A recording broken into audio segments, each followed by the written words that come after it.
Holy crap, I never thought this would happen. Well, after Star Trek 2009, I'm not super surprised that at one point I might argue against something said by the creators and people involved with Star Trek. That said, the idea of me looking at something that has the backing of a lot of people behind Star Trek, that show with that wonderful, progressively utopian, whatever the proper way of saying it is, with a nice future. Star Trek. Me actually arguing against something that has the backing of the creative force behind Star Trek, or a lot of it anyway, almost all of it. For me to be arguing against that, that's kind of surprising. But in this strange new world, even worse, even stranger, I'm kind of arguing in somewhat of defense and defending a Republican? Me defend a Republican? Holy crap, that's screwed up, man. This is a strange new world. Okay, you put a Republican next to Hillary Clinton, which is basically a Republican in Democrats' clothing and one of the worst. Voted for the Iraqi resolution. Hillary Clinton was the central figure in the destruction of the Libyan state. We came, we saw, he died. There was around 40,000 deaths within Libya. So when I was Secretary of State, advocated, and I advocate today, a no-fly zone. Alright, anyway, let's get on to saying a few things about what could be from the new Star Trek shows, and also talking about, and largely talking about, this Trek versus Trump thing, which I guess is a Facebook group or a group. Oh my god. Anyway, in honor of discussing both Star Trek and Trump, why don't we take a look at a little scene from Star Trek The Next Generation, Birth of the Federation, where the USS Trump defends a Federation starbase against attack from a Klingon fleet. Yeah, I always thought it was kind of strange that ship was named the USS Trump. Repeatedly, for quite some time, I attempted to record my own thoughts on this, standing in front of a camera and talking. You know, I wouldn't be fazed about Trek against Trump if it wasn't that it was completely pro-Clinton. And to be against Jill Stein and Gary Johnson, to me, one of the biggest reasons to vote for Trump would be to be afraid of Hillary Clinton getting in.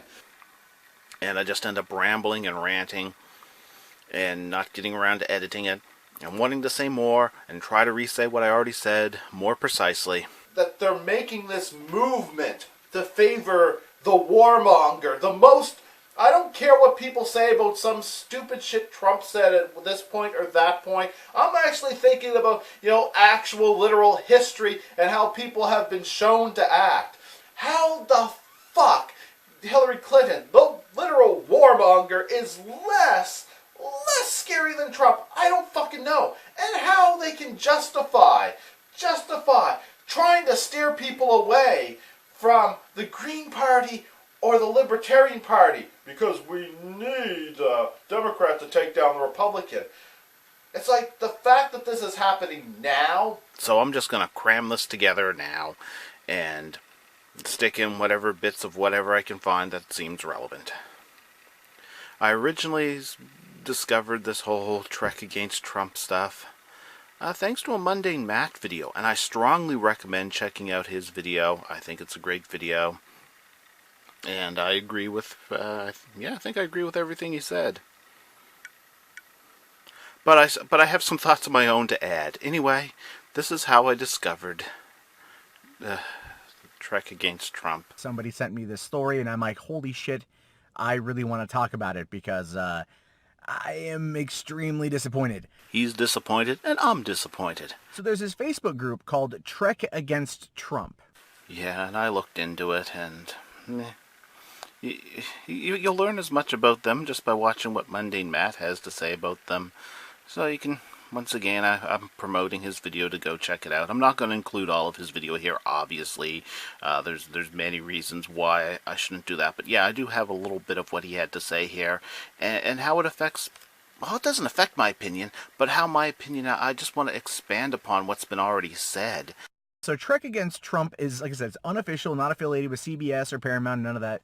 But it's backed by practically anybody who's worked in Star Trek, which is so fucking weird. I can kind of accept that Hollywood is very pro-Democrat.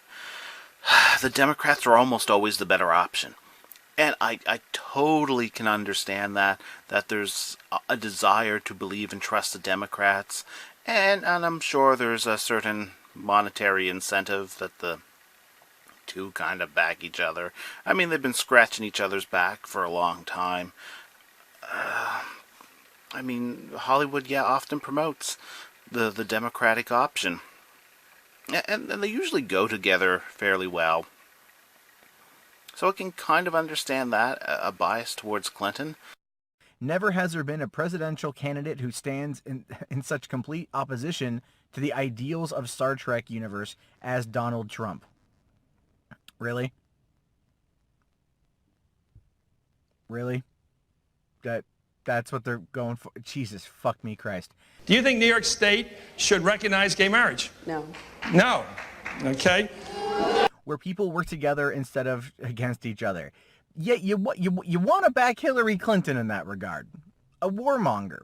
Now, I voted for the Iraqi resolution. A person who actively tries to get us into conflicts. A person who has let American soldiers die. That's a person who clearly is all about trying to talk for other fucking, to work with other people and shit. She's good at getting them dead. We came, we saw, he died. As far as I know, Trump hasn't killed anybody. But hey, look, you don't get to be a billionaire without pissing off a few people, so it's entirely possible that there are bodies buried somewhere. I don't know. But this thing is bullshit, though. It goes on, because it just has to go on, doesn't it? All right. MundaneMatt is far more politically neutral than I am. He does a pretty good job of going over the subject matter. So once again, I'm saying go check out his video. Yeah, I just included some really good clips from his right here, but he's got more to say than what you'll see here. And wow, like, yeah, I've been inserting a few Hillary Clinton quotes. They're little things that get overlooked a lot, is that much of what she's viewed as standing for, are things that she only pretends to stand for when she gets shamed into progressing.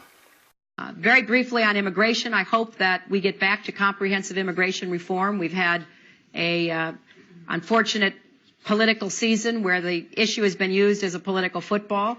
There isn't any sensible approach except to do what we need to do simultaneously, secure our borders with technology, personnel, physical barriers if necessary in some places. And she's even had pretty much the same views on a border wall and security, or I should say border security, as what Trump has had. All these things that he says that gets overhyped, she has stood for them, and so much worse.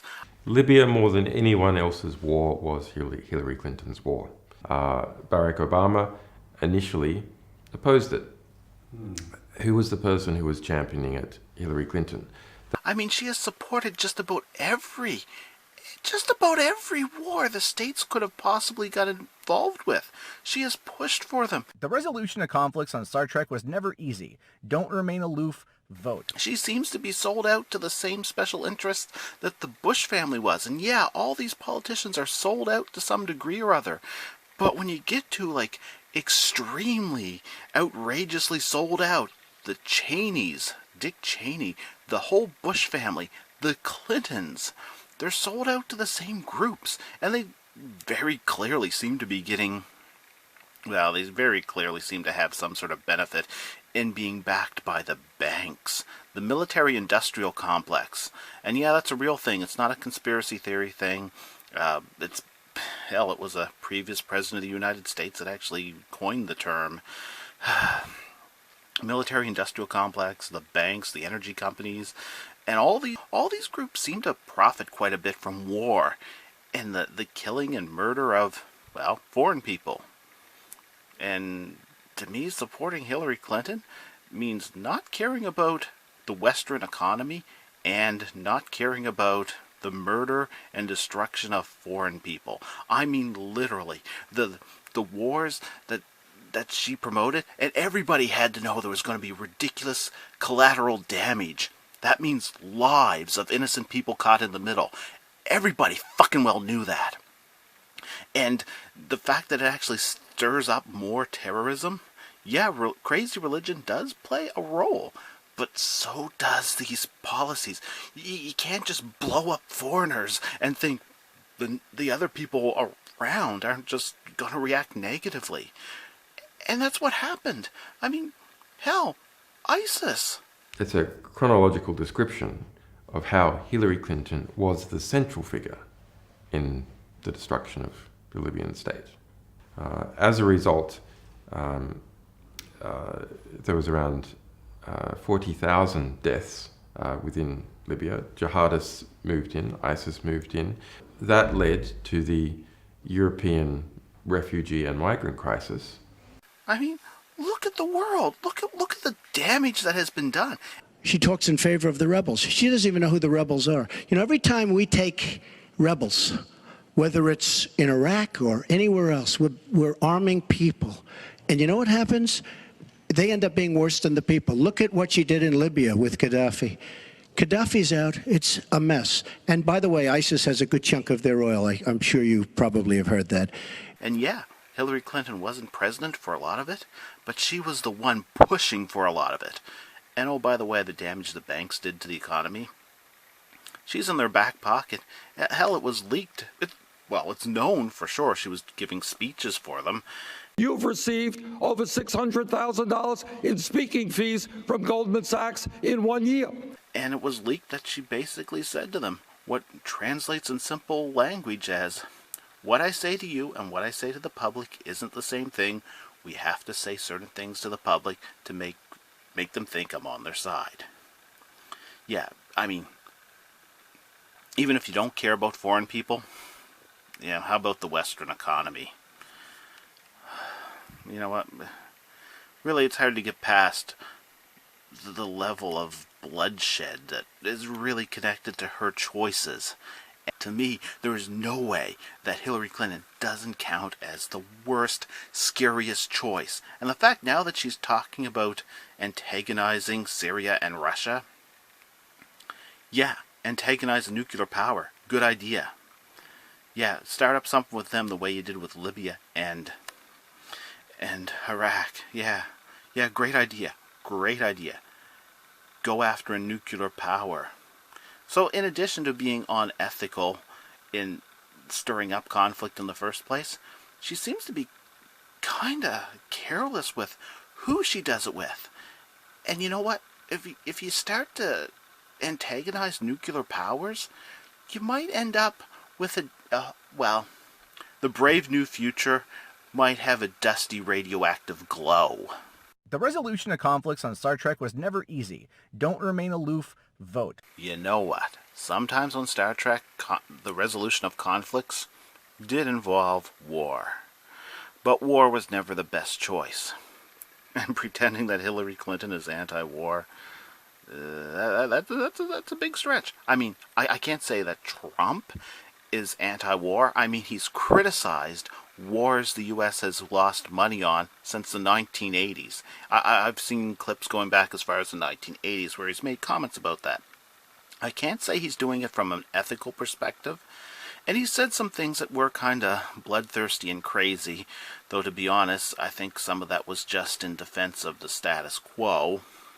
I can't really say he's standing on ethical grounds, but he definitely seems to be the lesser warmonger compared to Hillary Clinton. And I can't really say that he's doing it on ethical grounds. I can't say for sure he's not. I can't really say for sure there's no ethical grounds there. He's promoted torture, which I think is horrible. Well, you could say it's a hyperbolic way of making an excuse for it. He's made excuses for the drone strikes, which really no politician, Republican or Democrat, seems to be doing anything to prevent them.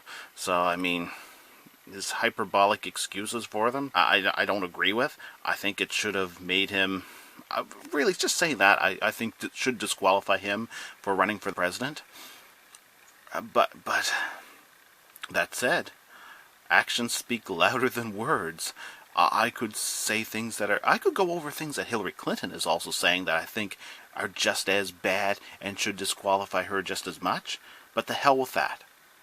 Actions speak louder than words. The choices she has voted and pushed for in the past, I consider as bad, if not worse. We have heard people say when they vote, they will vote Green or Libertarian, or not at all because the two major candidates are equally flawed. That is both illogical and inaccurate. First and okay, hold the fuck on here. Hold the fuck on. That thing just said a second ago, the ideals of Star Trek are that all all beliefs and everything are perfectly cool as long as they don't interfere with anybody else. And here, just the next paragraph down, they're like, you want to vote Green Party or Libertarian or not vote at all? Fuck your beliefs. Nah, fuck that. I clearly think Jill Stein is the best choice. I think so. The Green Party, Jill Stein, great option. I think I've liked what I've heard that Jill Stein said. Maybe if I researched her even more, I might change my mind, but the more I see and hear of her, I think she's the best choice. Gary Johnson and the Libertarians, I actually don't have that much against them. I think the Green Party's a far better choice.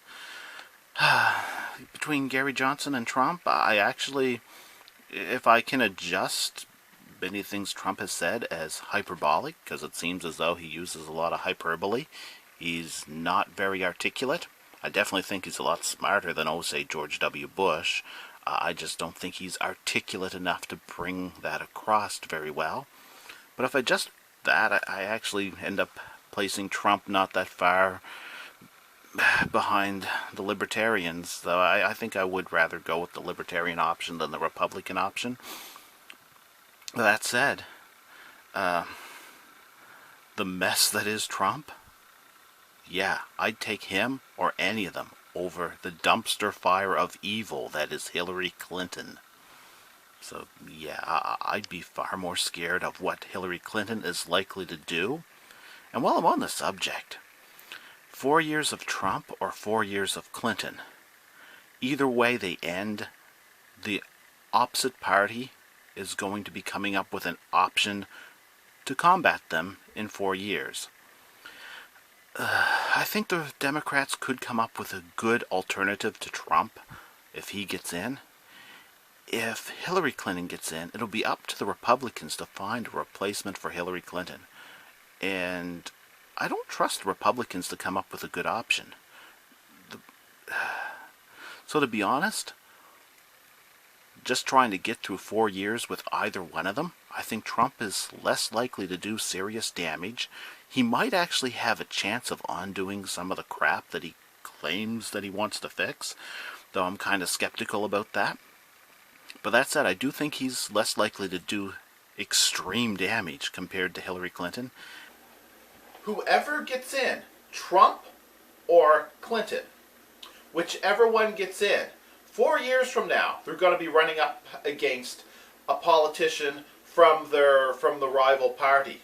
Now, if Hillary Clinton gets in, what do I think the Republicans, knowing the Republicans, how horrible the Republicans usually are, because I think Donald Trump is actually better than anything else the Republicans have come up with. And that's not a compliment either. That is not a compliment. I don't think the Republicans are going to come up with a good option in 4 years. I don't think. I think what the Republicans were presenting last time, this time, whatever, as other options to Donald Trump, the real Republicans, were fucking horrible. They were Clinton-level scary. Now, I don't think the Republicans in 4 years from now will come up with a good option for replacing Clinton. Maybe better than Clinton, but probably not by that much. Clinton, on the other hand, if Clinton gets in, it's going to be up to the Republicans for finding a decent replacement in 4 years. However, if Trump gets in, whom I think is less destructive than Hillary Clinton, by the way, he's not somebody I really wanted to get behind. I would have been rooting for Bernie Sanders or Jill Stein, but whatever. If Trump gets in for 4 years, he's going to be running against the Democrats in 4 years. 4 years from now, I think the Democrats have a better chance of coming up with an option. to replace Trump than the Republicans ever would come up with for a next president. So personally, if Trump gets in, whoever's truly worse, Hillary or Trump, if Trump gets in, then maybe the Democrats can come up with somebody good to replace him. I don't know if they'd ever bring back Bernie. I don't know if Bernie would still be up to it. Wouldn't that be, something actually good 4 years too late? I don't think that will happen, but if that would be, a good fix. I think the world could survive 4 years of Trump. The U.S., I think, could survive 4 years of Trump. I think both would come off better than having a warmonger like Hillary, who's bought off by the big banks, who really did screw over the U.S. economy pretty horribly. I really think Trump is the least harmful of the two. If it's really true that there's no way that Jill Stein or Gary Johnson could win, and yeah, statistically speaking, it looks like neither of them have a chance, and we knew that for a long time. So it looks like Trump is the lesser of two evils. At least that's what I would say. Secretary Clinton is clearly going to be the best choice here because that's the one who can stop Donald Trump. It's like, yes, do you want a giant douche or a turd sandwich? The lesser of two, whatever analogy you want to give it in order to try to do whatever the fuck it is you're trying to do. It's bullshit. Anyway, I'm a little mad at that, to be honest with you, because that's not Star Trek. Star Trek would not sit there and go, well, some ideas and beliefs, they're better than other ones. Once again, I think MundaneMatt made an excellent point. Technically, I would disagree with the idea that Star Trek doesn't have opinions and it treats everything equally. Star Trek has had opinions. It's always been a very progressive show. But I don't really think MundaneMatt is saying anything that I would technically disagree with, at least not what he's meaning to say. So there's not really a lot of point in me arguing against it, what he's saying, because I understand his general opinion, what he's trying to get across there. But Star Trek always had a very progressive value system to it. That's something I was drawn to. It was finally characters that just plain and simple were enjoyable and made sense and interesting characters. To me, at its height for that, was Star Trek The Next Generation. Although I like Deep Space Nine as much as Next Generation, for Deep Space Nine it was complex stories and things that had consequences.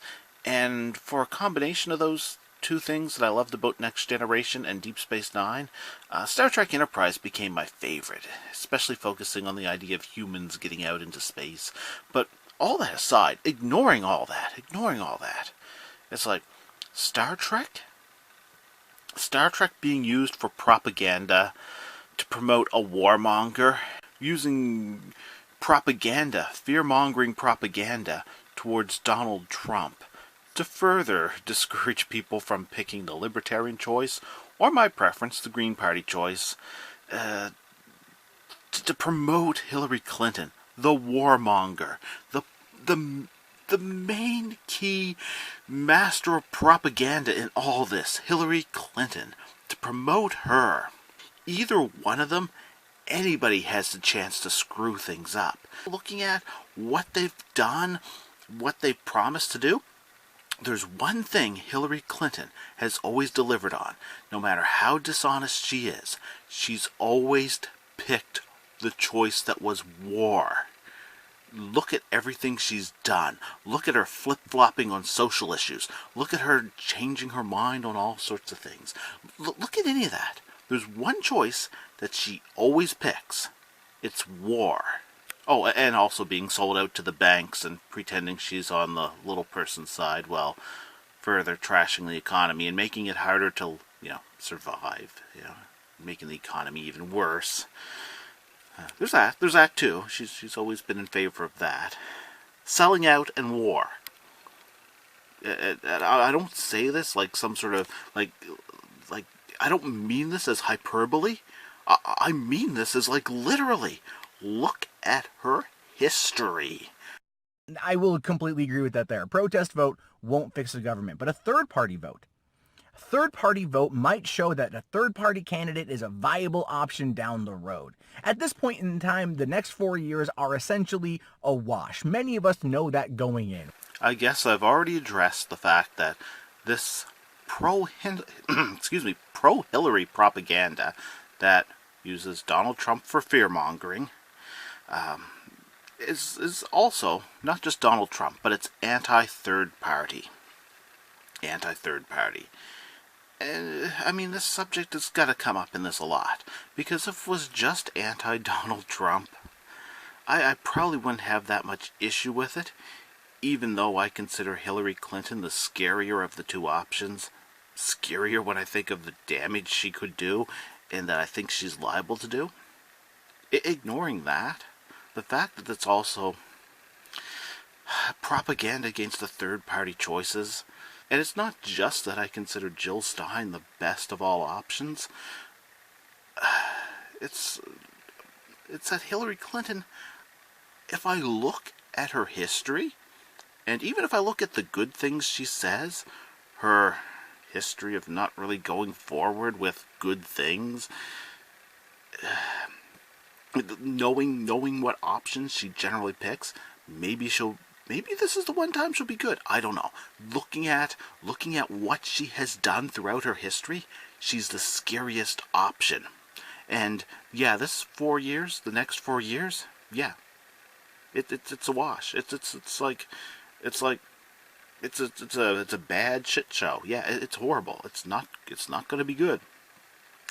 But I actually think, especially with Donald Trump, the way he talks about taking on ISIS like the mob, like they're the mob, like not just threatening, major military action, but like trying to undermine where the money and weapons are coming from, and the way he talks about actually trying to fight against corruption, it's like, why, of the two options, I mean, he actually kind of says some things that I could thoroughly understand people liking. I mean, some of the stuff he's saying, it's like, gee, isn't it about time somebody said that?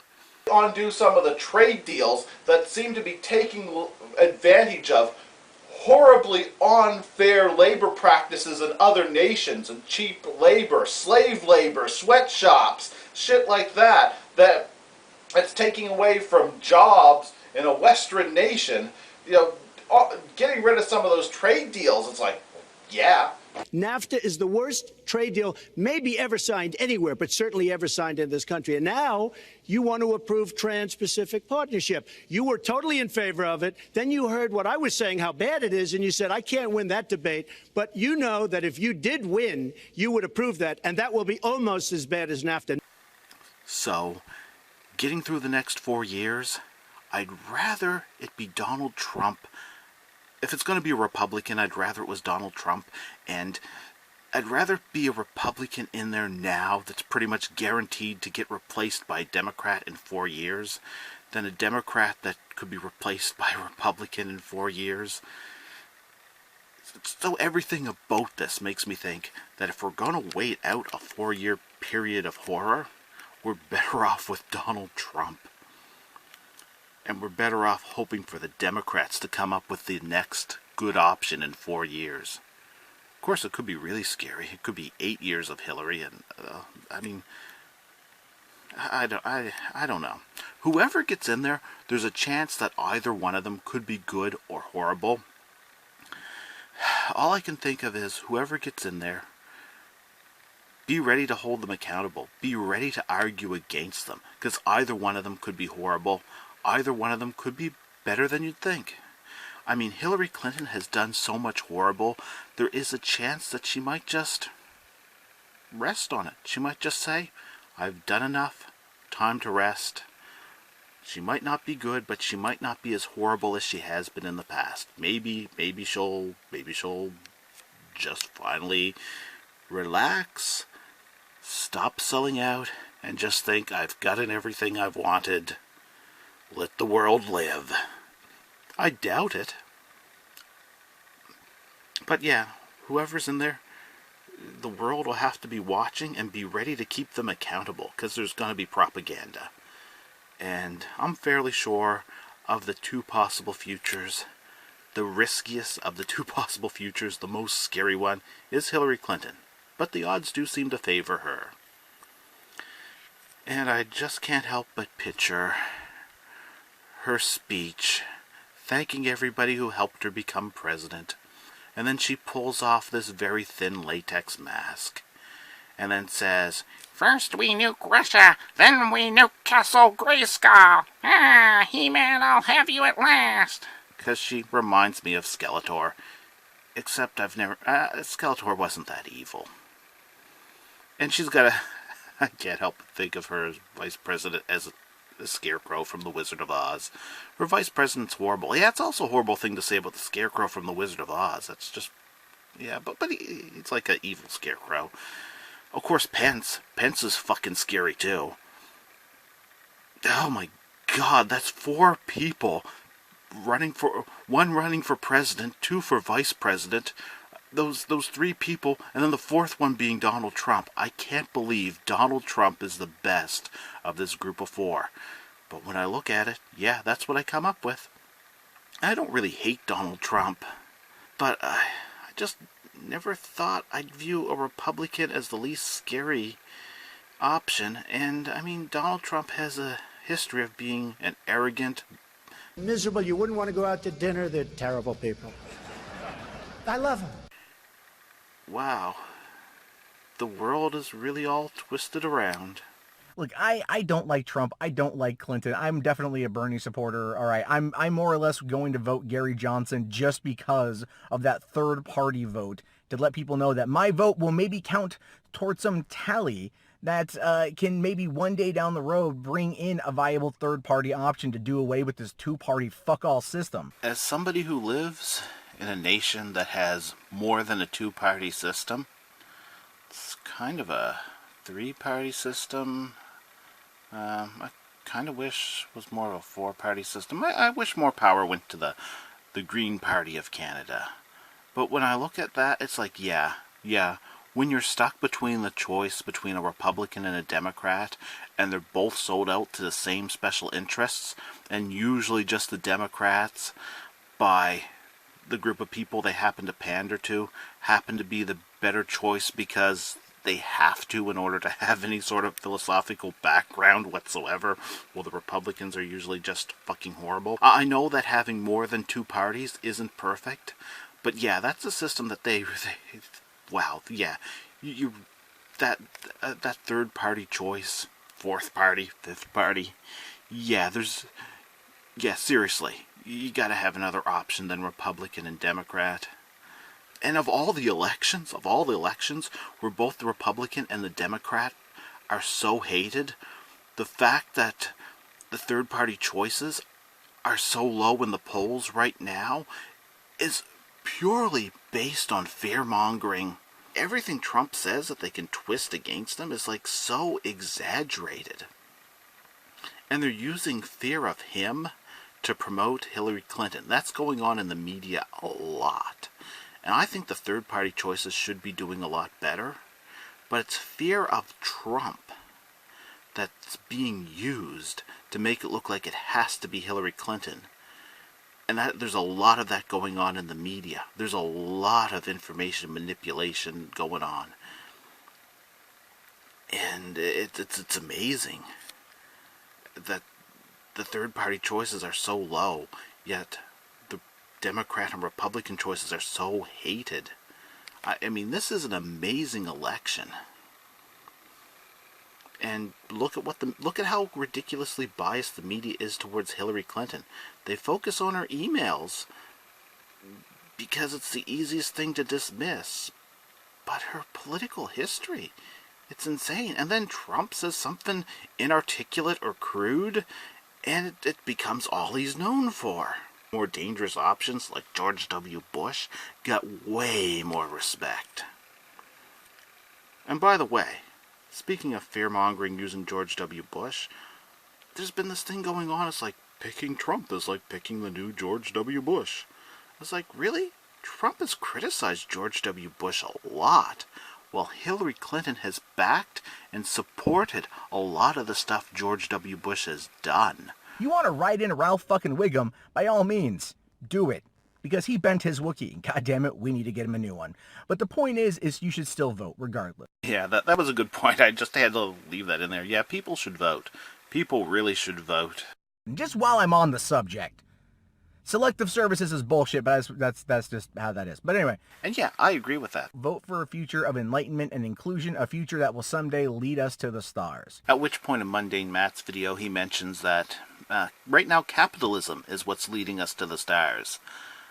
I'd just like to add my own thoughts. I'm not going to go into everything he said there, but I'd also like to think that warmongering is going to get us blown up before we get to the stars, or at least ravage the world in a way that really screws up our resources and limits the possibility of us getting to the stars.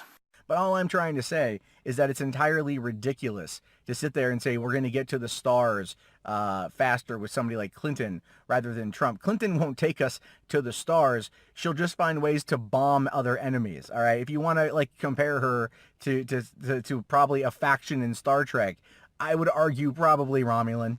Your death will be swift. But look who endorses here. All right. J.J. Abrams, Scott Bakula. Just look at some of these names. I don't know all of them, to be honest with you. I was kind of disappointed to see Scott Bakula's name on the list. Though I am kind of proud of William Shatner and Patrick Stewart for keeping their name off the list. I mean, I'm sure they're probably asked to sign it. You know what? Well, yeah, I'm still taking a look at the MundaneMatt video. He shows us all these names. Of course, Brian Fuller, man. Fuck, the Star Trek 50th anniversary panel was like social justice Trek with him. He actually really killed that panel. Like, it was just a boring panel. I can't really say my opinion on Brian Fuller. I saw some videos of, I think it was a Comic-Con forum that he was involved with, and yeah, it did seem pretty boring. I didn't watch the whole thing, so I can't really say if it was too heavily filled with social justice warrior nonsense, but that is a bit of a concern, related to future Star Trek. I always thought Star Trek, although it was one of the most progressive things on television, there were little anti-religious things in it, and just general positive, progressive messages throughout it. It was a utopian future. It was a positive, progressive future. And I like that about Star Trek.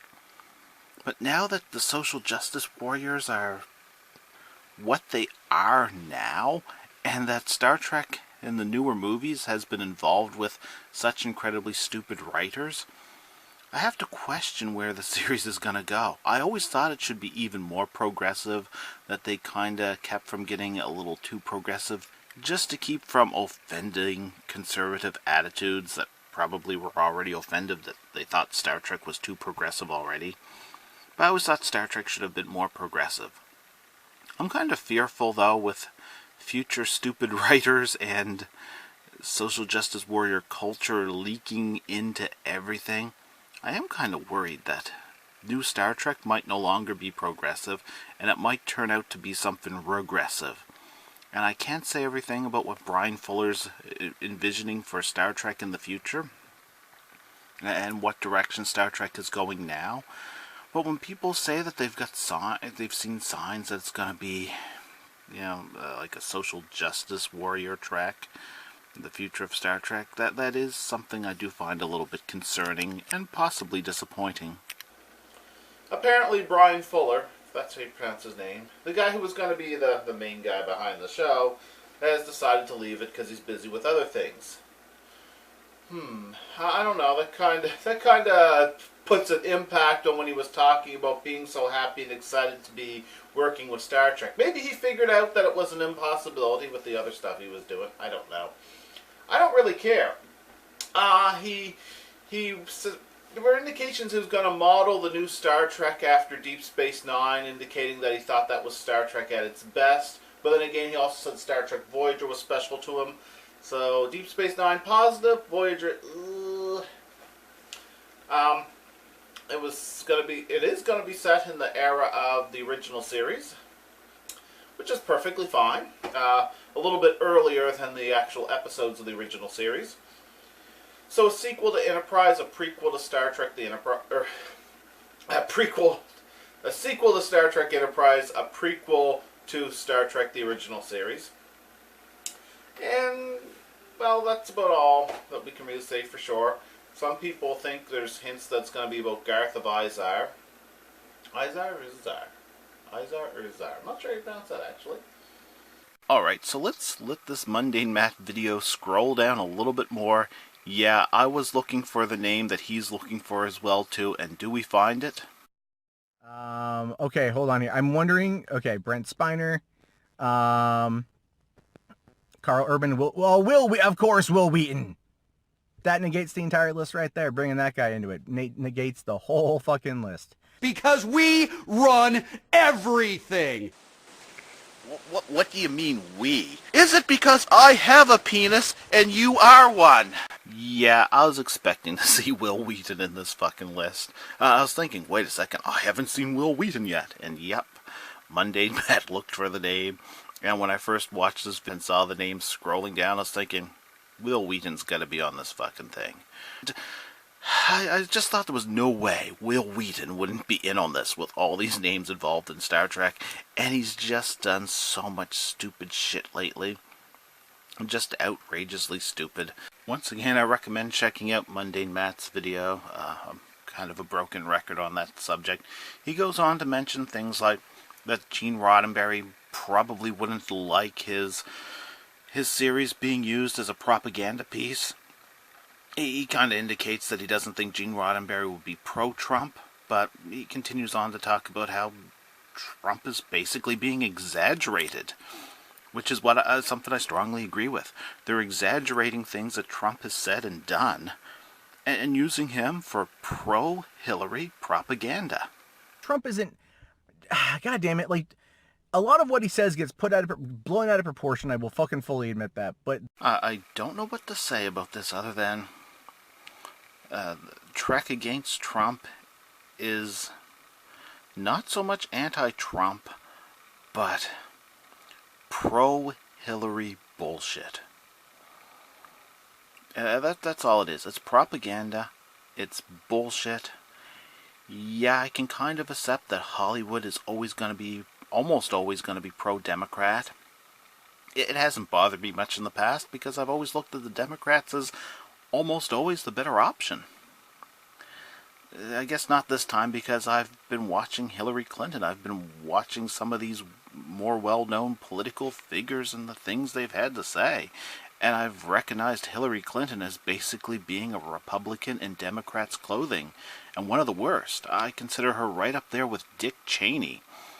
The Bushes and the Clintons, the Cheneys, these are just horrible. I mean, I don't know what to say other than that.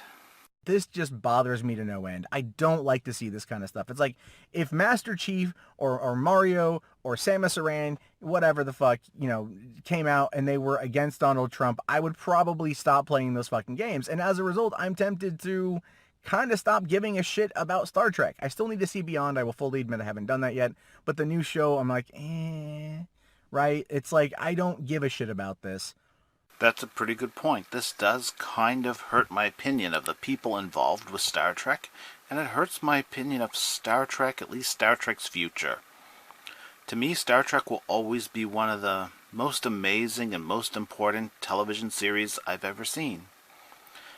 A TV show, like a book or a video game, it's art. It's media, it's stories, it's ideas, it's experiences. And to me, Star Trek is always going to be one of the best things humanity has ever created. A positive, humanistic future. Interesting use of science in fictional ways. But in a positive future. It was fun and interesting and exciting. It was an action adventure. But it was also thoughtful. It was a lot of reason to enjoy it because there was a lot of interesting things to think about. And it had enjoyable characters. To me, Star Trek always will have been special. This makes me skeptical about the future of Star Trek. To me, the last 2 movies, not counting the one that just came out, because I haven't seen that one, but when they came out with the J.J. Abrams movies, I saw the first 2. I thought they were horrible. And the spirit of Star Trek was not in there. There was like this... I'm not sure the way to describe it.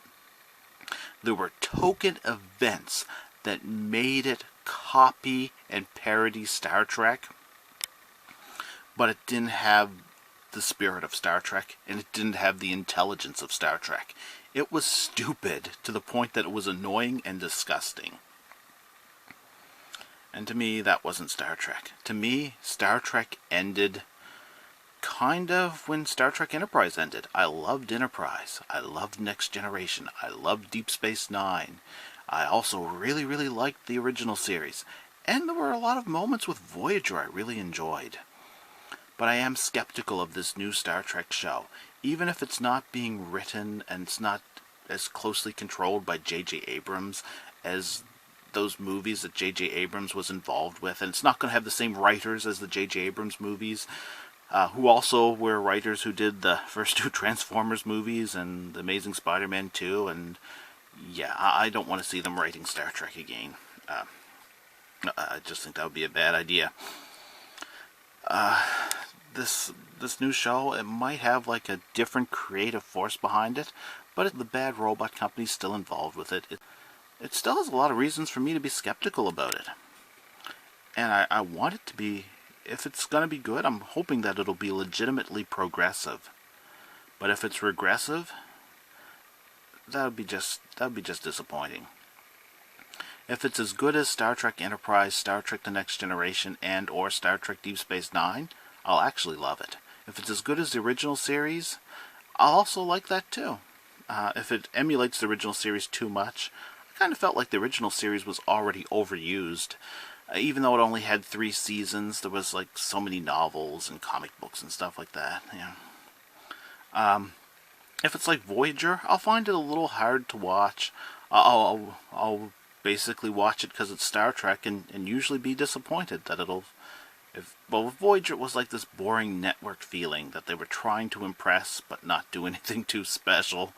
And if it's like the new Star Trek movies that are incredibly dumb and painful to watch, I normally prefer a TV show over a movie, but if something is as stupid as those movies and stretched out into a TV series, I don't think I could get through that.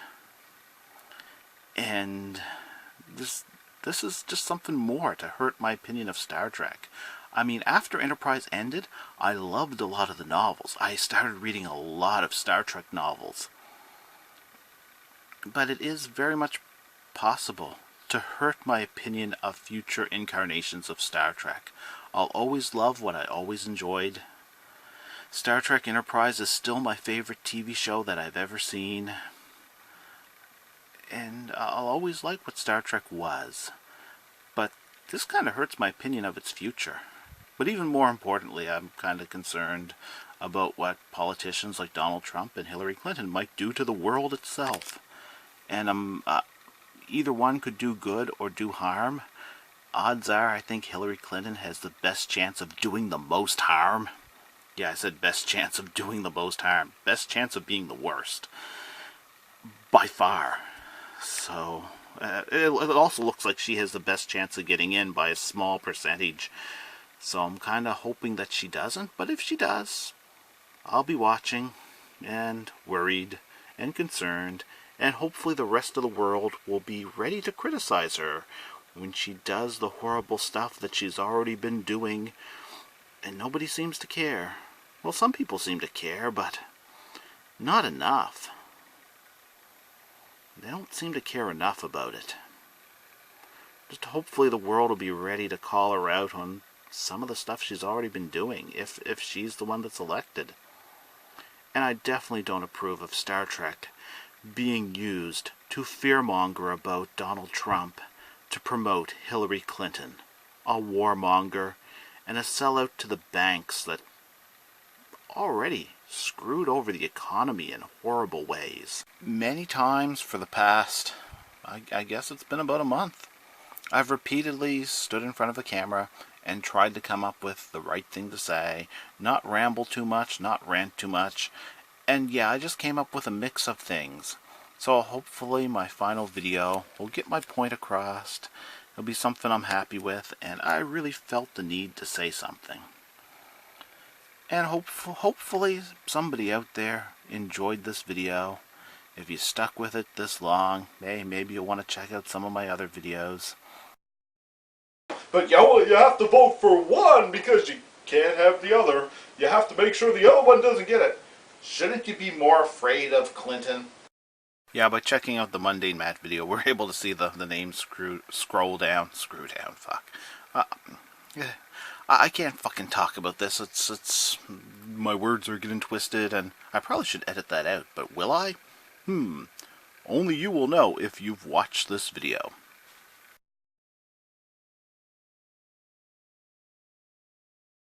You know, it's just awfully good that someone with the temperament of Donald Trump is not in charge of the law in our country. Yeah, because you'd be in jail. Secretary Clinton.